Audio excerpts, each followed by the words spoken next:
Hello, boys and girls. It's Auntie Nina here with a story that's long overdue. I wanted to share with you guys a story of a long, long time ago in the Bible. Now, this particular story is found in the book of Genesis, and it talks about a time when people were so wicked that God thought about destroying the entire world and starting over again. Apparently, people were living to be 800, 900 years old, and they were so wicked that God said, you know what? We're not going to let them live more than 120 years anymore. 120, guys. That's all we get nowadays. And God said, because people have been so wicked, we're going to destroy this world and we're just going to start from scratch.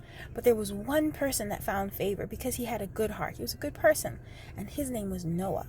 So God told Noah, I want you to build an ark, a big ark that has 3 levels. It's like a really, really big boat. But I want you to make it so that it can fit all of the animals in the entire world. Every animal that's good to eat, the clean animals, there are going to be 7 of each of them that's going to come to this boat.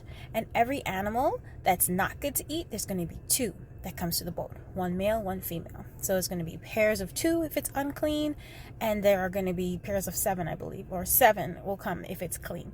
So Noah did not know what God was talking about when he said build an ark, but God gave him specific instructions. And Noah, because he loved God, he started to follow the instructions, and he started to build this huge boat. Back then, it never really rained. There was a mist, a nice dew in the morning. You ever go outside in the grass in the morning and it's wet? The dew is what used to water things back then. So while people see Noah building this huge boat, they thought he was crazy, and they made fun of him. But he knew that God gave him specific instructions, and he followed those instructions. And because he did, all of those animals were able to be saved. And Noah and his wife, his 3 sons, and their wives were able to be saved.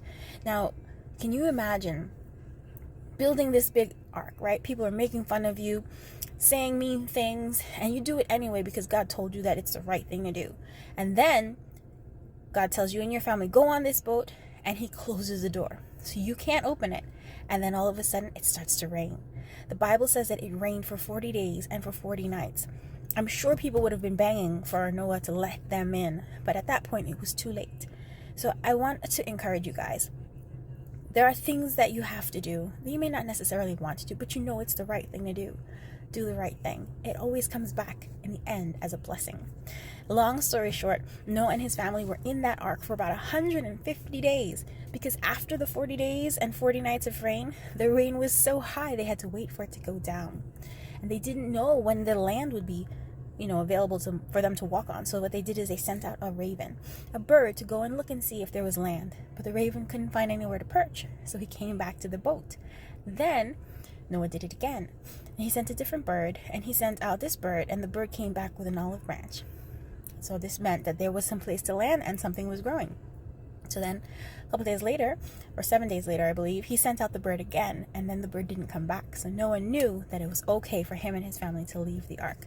When they left the ark, they built an altar to give God thanks for saving them and all of those animals. And we still, to this day, we have a sign that God sent. The sign is a rainbow. Anytime you see a rainbow anywhere, it is a sign from God promising us that believe in him that he will never destroy the earth by flood again. He said in his word that next time he destroys the earth, it'll be by fire. So there will be no more destroying of the earth by flood. But next time, if it's recreated and done over, he's going to recreate it and cleanse it with fire. This is a very exciting thing because when you continue reading the Bible, you learn more about what happens and what's going to happen. I can't wait till the next lesson. I hope you guys enjoyed this one. Please leave in the comments, what do you think your favorite animals would have been to help take care of on the ark if you were one of Noah's kids? And which one of the animals do you think would have made you a little bit nervous, but excited because you knew that God was going to keep you and make sure that you were safe? All right, I hope you have a great day. Have a good one, and God bless. Bye.